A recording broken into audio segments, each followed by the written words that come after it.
Hi guys, Bengaluru അല്ല ബാംഗ്ലൂരിലെ ഏറ്റവും ഫേമസ് ആയിട്ടുള്ള ഒരു കഫേയാണ് ദ രാമേശ്വരം കഫേ. അപ്പം നമ്മൾ അവിടെ കയറി 165 രൂപയ്ക്ക് ഫുഡൊക്കെ ഓർഡർ ചെയ്തു.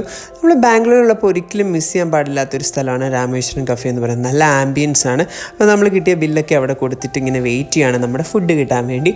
അപ്പം ഞാൻ കഴിഞ്ഞ ദിവസം ബാംഗ്ലൂർ പോയപ്പം ഏറ്റവും ബക്കറ്റ് ലിസ്റ്റിലുണ്ടായിരുന്ന ഒരു കാര്യമായിരുന്നു ഈ രാമേശ്വരം കഫേയിലെ.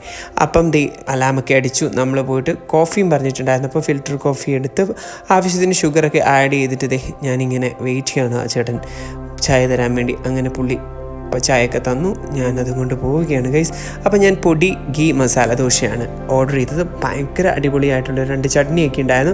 അതിൽ ഒരു ചട്നി എനിക്ക് വല്ലാണ്ട് ഇഷ്ടപ്പെട്ടു. സാമ്പാർ പതിവേ പോലെ തന്നെ വലിയ രസമൊന്നും ഇല്ലായിരുന്നു, എന്നാലും ഓക്കെ ആയിരുന്നു. കാരണം കർണാടകക്കാരുടെ മധുരമുള്ള സാമ്പാറാണ്, അതെനിക്കധികം ഇഷ്ടമല്ല. ഭയങ്കര യമ്മി ആയിട്ടുള്ളൊരു ടേസ്റ്റാണ് ഈ ഒരു പൊടി ഇഡ്ഡലിക്ക്. ഗീ ഒക്കെ ഇഷ്ടപ്പെടുന്നവർക്ക് വളരെ നന്നായിട്ട് ഇഷ്ടപ്പെടും. എനിക്കും കുഴപ്പമില്ല, അത്യാവശ്യം നന്നായിട്ട് ഇഷ്ടപ്പെട്ടു. പിന്നെ കുറച്ച് എമൗണ്ട് കൂടുതലാണ്.